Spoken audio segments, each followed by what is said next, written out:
nôm sợ khăn này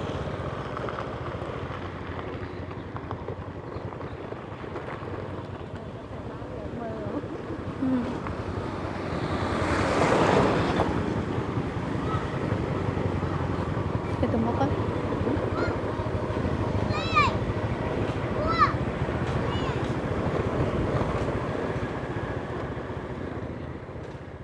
ជំរាបសួរអ្នកខ្ញុំឈ្មោះស្រីបុផាខ្ញុំមានអាយុ28ឆ្នាំហើយខ្ញុំមានបងប្អូន8នាក់ខ្ញុំគឺជាកូនទី3ហើយឪពុកម្ដាយរបស់ខ្ញុំគាត់ធ្វើស្រែចម្ការហើយខ្ញុំគឺជា Food and Beverage Manager តោះចាជំរាបសួរអញ្ចឹងបងមកថ្ងៃនេះគឺគ្រាន់តែចង់មកបង្ហាញអំពីបទពិសោធន៍ដែលបងធ្លាប់ឆ្លងកាត់ពីមុនមកតាក់ទងទៅនឹងបដិសណ្ឋារកិច្ចខ្ញុំគឺជា Food and Beverage Manager ហើយការងាររបស់ខ្ញុំគឺខ្ញុំតែងតែបង្ហាត់បង្រៀនសិស្សតាក់ទងនឹងការ survey ការធ្វើភេសជ្ជៈការសម្អាតជំនាញភោជនីយដ្ឋានអញ្ចឹងយើងបោចស្មៅហ្នឹងណាដោយសារតែថ្ងៃហ្នឹងស្មៅកន្លែងរកហ្នឹងរៀងច្រើនជាងគេអញ្ចឹងបោចទៅស្មៅនៅមានបោចពីកាមឯហើយអត់ឯងមើលដល់ពេលដែលយើងលក់ហើយនេះអីយើងដកអាណារៀងធំនេះយើងកាត់មកកណាត់ទៀតដកដូចយើងដៃអីខ្លាចវាងាប់អញ្ចឹងយកកត្រៃមកកាត់ហើយក៏ក្បិតមកហើយយកទៅក្លុកហើយក៏ដាក់លេមិនជុះពេលព្រឹកឲ្យភ្ញៀវអញ្ចឹងបោចស្មៅទៅហើយបោចឲ្យស្អាតទៅហើយចាំពេលបោចនឹងហើយចាំទៅធ្វើតនៅខាងនោះទៀតខ្ញុំមកក៏ដាក់ផ្សិតថែម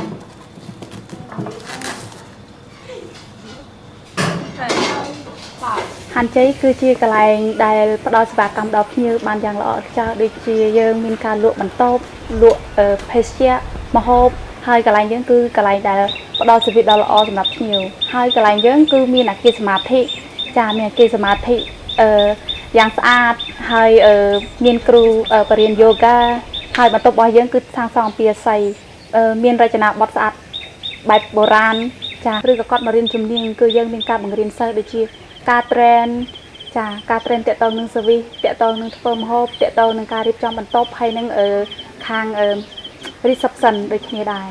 សិស្សដែលគាត់បាត់បង់ឱកាសផ្សេងចា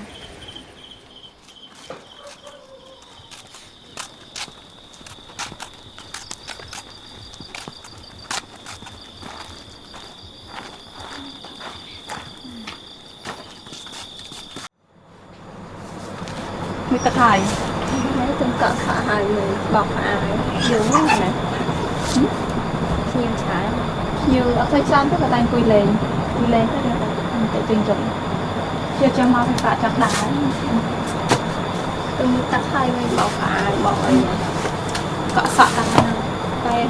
hai chỉ xài cái đặc sơ tay tao khao mày chăm tay không cho tay ai hộp tay hộp cái gì quên tay đá ហើយនៅនោះគឺខ្ញុំបានតលេងអ្នកគ្រូលោកគ្រូនៅពេលដែលខ្ញុំទំនេរពីការងារគាត់បានសួរតាក់ទងនឹងការធ្វើការងាររបស់ខ្ញុំពីការសួរសុខទុក្ខហើយខ្ញុំក៏បាន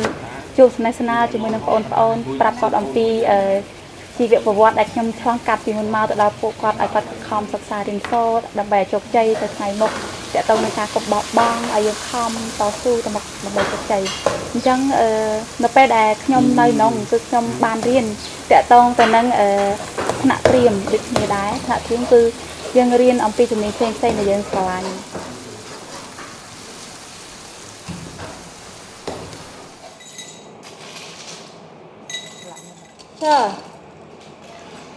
សម្រាប់ទីនេះមិនមែនមានឱកាសតែខ្ញុំម្នាក់ឯងគឺជួយបានមនុស្សច្រើនណាសម្រាប់សិស្សដែលគាត់មកសិក្សានៅនឹងអ្នកខ្លះបានខ្លាយទៅជាមេចុងភៅអ្នកខ្លះខ្លាយទៅជា staff អ្នកខ្លះខ្លាយទៅជា